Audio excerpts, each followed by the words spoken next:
Okay, so kinalas ko yung head. Ito yung prism na papalitan natin. So try lang natin kung compatible sila o hindi. Ang hindi pwedeng mawala kasi dito itong bulitas niya. Kasi pag nawala yung bulitas, wala na. Hindi may kakabit tong prism na to. So okay na, lalagay na lang natin. And then habang pinapatuyo ko, isalpak ko muna. Para at least pag natuyan, pwede ko na siyang i-testing kung okay o hindi.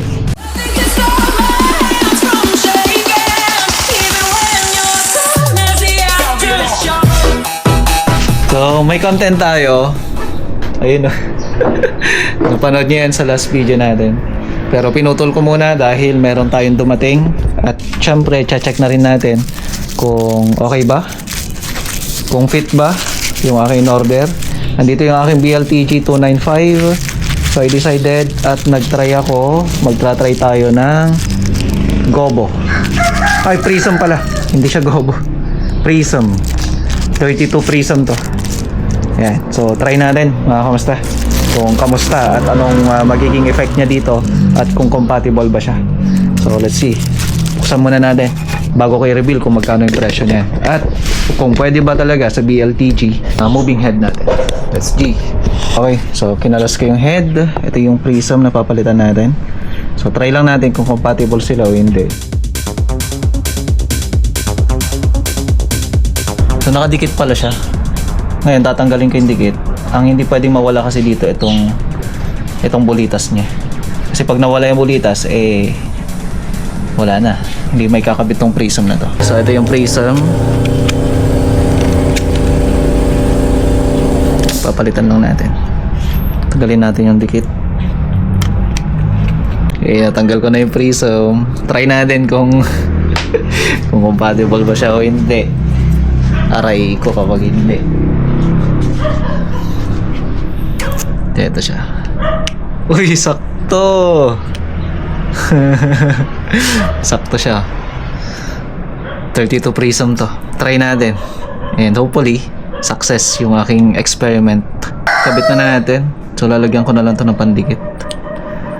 So, ayan o. Fit na fit siya. Ayan.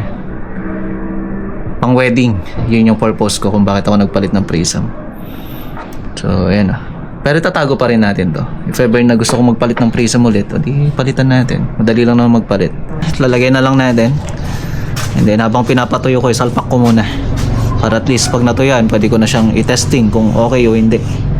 So for now, try natin muna to bago ko kalasan yung isa. Ito yung prism niya. Ngayon, lalagyan na lang natin yung kanyang mga bulitas. So, salpak na natin. Madali lang naman isalpak to. Madali lang naman magpalit, madali lang din tanggal.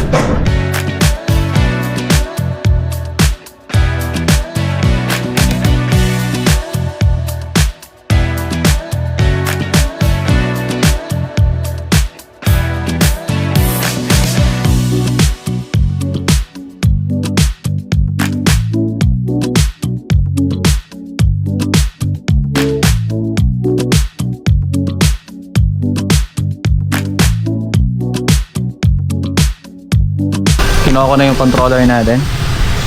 Ayan. Try muna natin. Nga pala, may event tayo ngayon nandun sa Guadas Resort. So, tingnan natin yung comparison. Mamayang gabi siguro. Para makita natin yung pagkakaiba ng dating prism niya at saka ngayon. Tapos lalagyan natin ng haze machine.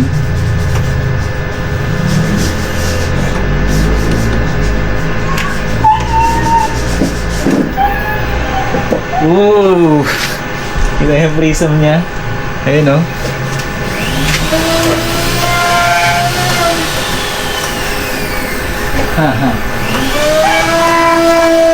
Yun nga lang, wala na ibang mga designs.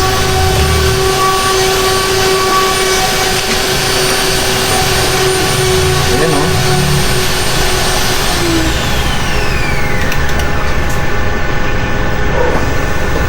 Yan yung prism.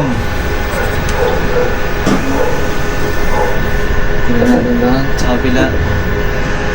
Yan o. Wala kung pwede kong isama yung isang prism na dyan. Pero for now siguro ito na muna.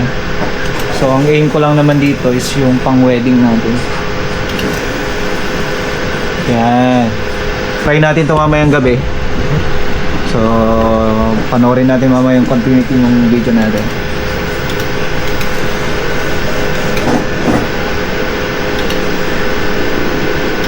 So nagpalit na tayo ng prism na dalawa. Yan, testing natin ito mamaya. Ayan, okay na. So 32 prism, nasobrahan ko ata dapat pala to 24 o kaya basta 24 o kaya 16. Pero try pa rin natin. Ang aim ko naman dito yung kumbaga pang wedding kasi yung dati kasing prism natin. Alam niyo naman ang mga BLTG sabay magkakaiba naman yan. Kaso yung mga bago na ngayon, yung prism niya magaganda na may mga 32 prism na gano'n. So gabi na testing natin yung ilaw. Hi. Hi baby. Hello. Say hi. Ha. Ayun na. Yun na yung moving head natin nandun. So nilabas ko siya. Then dito ko rin sinetap tong aking controller. Can you open the house? Yes. Ano? Let me try again. One. Eh. So dito tayo. Goods na. Napakaluwang ng prism talaga oh. Kalat na kalat no. Ganda. So ngayon, i-check natin. Ayan, kung may haze machine. So titingnan natin. So ito na yung ating 32 prism. Yeah! Ayan, ang ganda. So sa camera, napakaganda.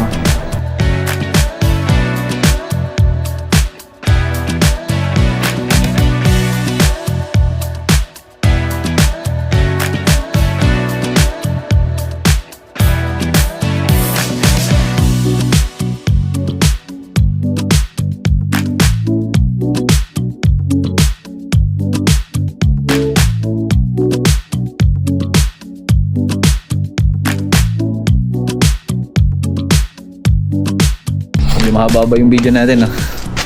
Pero syempre ikakat naman yan. Ligpit na tayo. So kita-kita na lang tayo bukas panibagong vlog natin. At ako'y magpapahinga na rin. Ayan, God bless everyone. Maraming salamat at sana nagustuhan ninyo. Lagay natin sa comment section yung kung saan ko na video yan. Prism na yan.